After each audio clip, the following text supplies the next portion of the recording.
السلام عليكم ورحمة الله وبركاته. 3 لا بد أن تستقر في ذهنك: لا نجاة من الموت، ولا راحة في الدنيا، ولا سلامة من كلام الناس.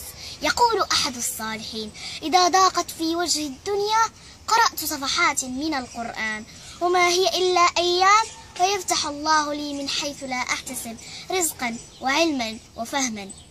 وعندما نتأمل بداية سورة طه عند قوله تعالى: طه ما أنزلنا عليك القرآن لتشقى، نعرف أن القرآن سبب للسعادة والبعد عن الشقاء. ولو تأملنا نهاية نفس السورة عند قوله تعالى: ومن أعرض عن ذكري فإن له معيشة ضنكا، نعرف أن من أهم أسباب الضنك والضيق والكآبة هو البعد عن كتاب الله وذكره.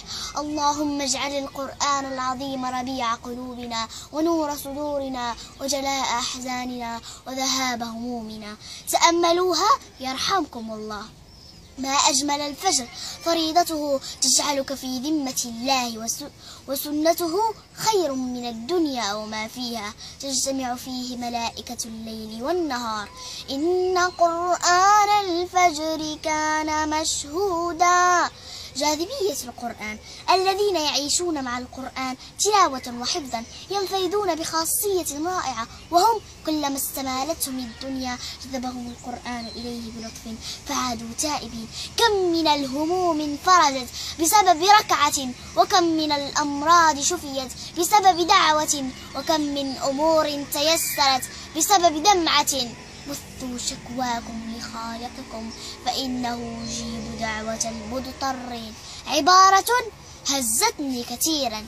نحن في امتحان، وفي أي لحظة قد يتم سحب ورقتك وينتهي وقتك الذي خصصه الله لك. فضلا ركز في ورقتك واترك ورقة غيرك.